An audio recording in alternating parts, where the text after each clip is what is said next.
Congressman? Good to meet everybody.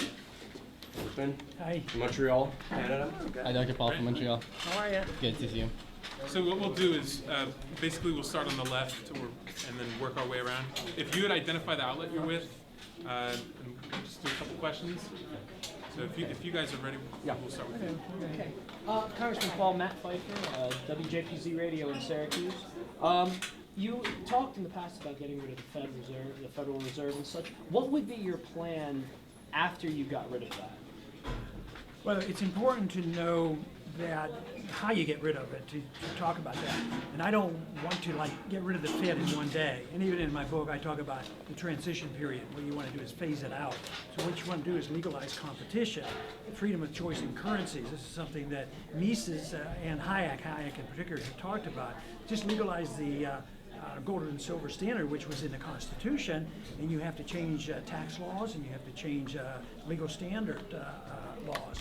And then I'd let the market work it out. If the private sources can provide a sounder currency than the Federal Reserve, they're trying this in Mexico, of all places right now. You can save in silver accounts because their people there have been burned so many times with runaway inflation. So I would want to replace it with a market economy, and this is more modern than what we had before. But if the government's to remain involved, as the Constitution says, it doesn't have a central bank, there's no authority for it, and the government's responsible for minting gold and silver coins, not printing money, and their guarantee is to maintain the value of the currency, not to undermine the value of the currency.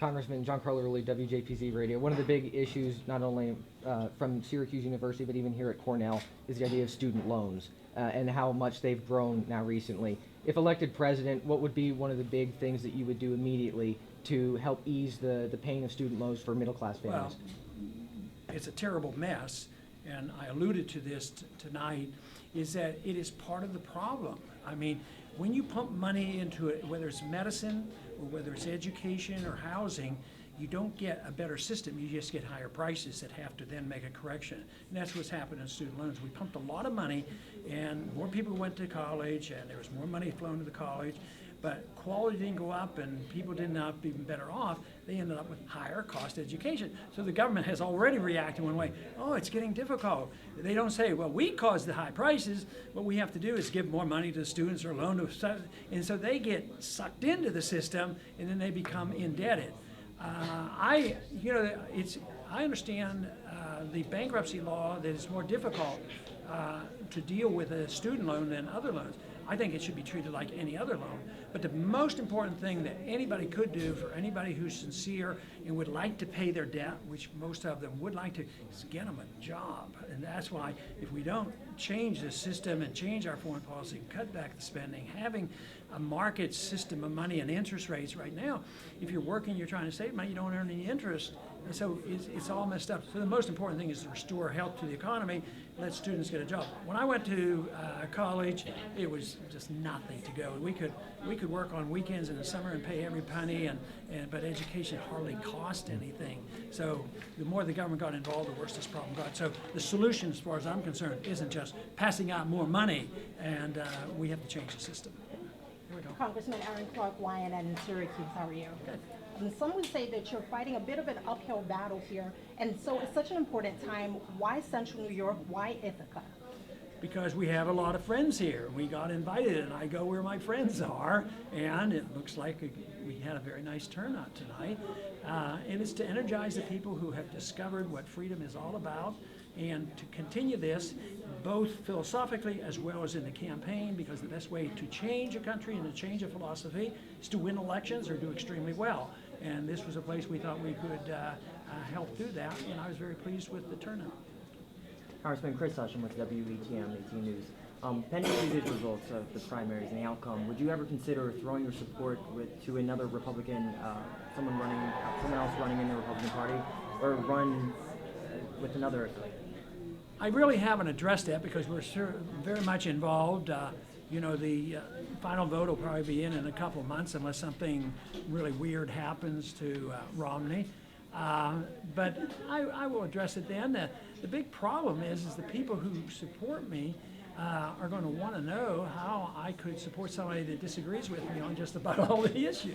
I happen to like Governor Ron, and we get along real well, but he wouldn't give the same speech that I gave tonight because he has a different foreign policy, he has a different monetary policy, he's not for significant, but all the Republican candidates have been that way, and all the Democrats have been that way, and this is the reason we get large crowds, is people are sick and tired of being told one thing and never getting it. I mean, they expected more from the president on the war issue, and he was supposed to lighten up on some of this enforcement on medical marijuana, so that's where the problem is. Congressman Jenna Hansher, WBNG-TV in Binghamton.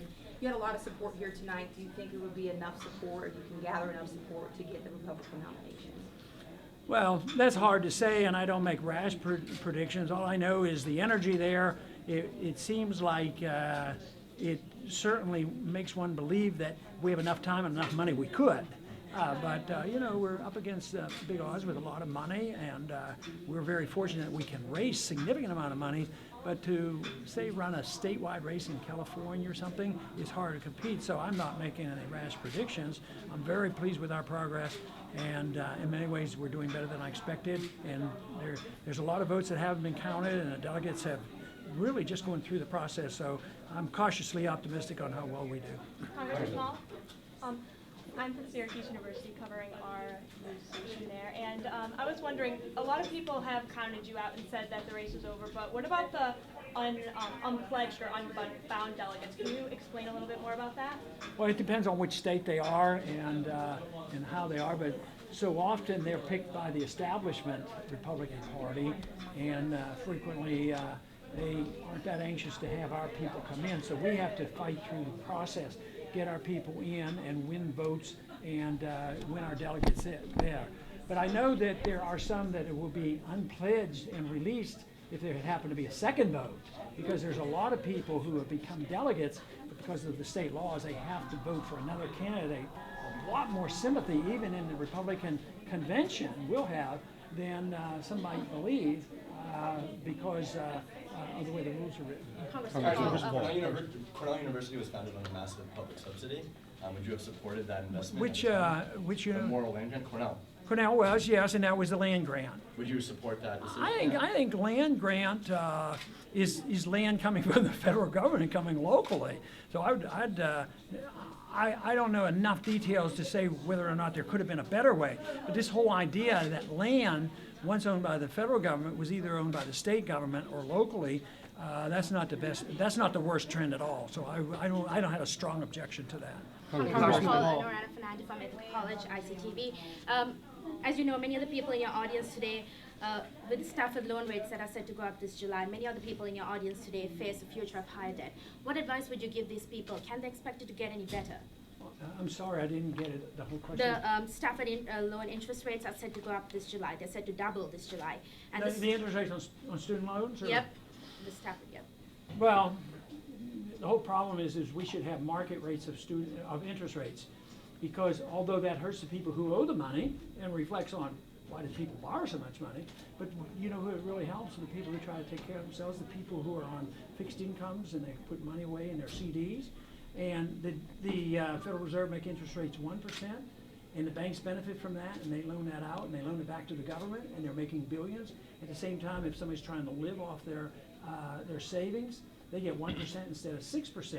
So you can't just say, well, I don't want the market rate of interest, so I want the market to determine it. But some of these loans were made, I would think a student loan has a fixed rate of interest, but I don't know the details of those contracts. Congressman Paul. Just a few more questions, guys. Yeah. The president is in Colombia this week, and it was the president of Colombia was asking him perhaps to consider reducing the laws concerning marijuana, maybe Right. even cocaine. And you talked about illegal drugs tonight. What would you do as president involving drugs like that?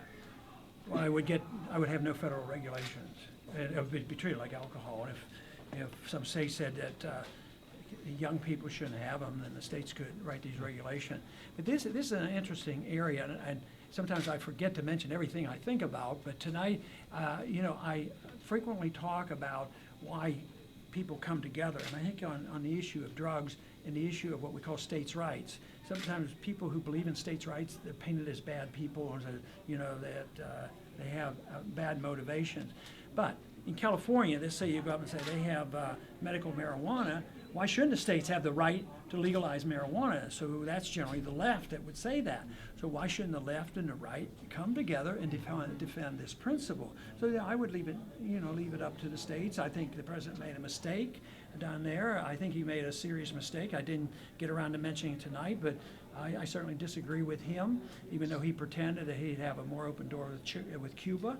I think we should be trading with Cuba. We shouldn't have sanctions. If you have sanctions on countries, you're more likely to fight with them. We've had sanctions on the Castros, you know, for 50 years, and they're still in power.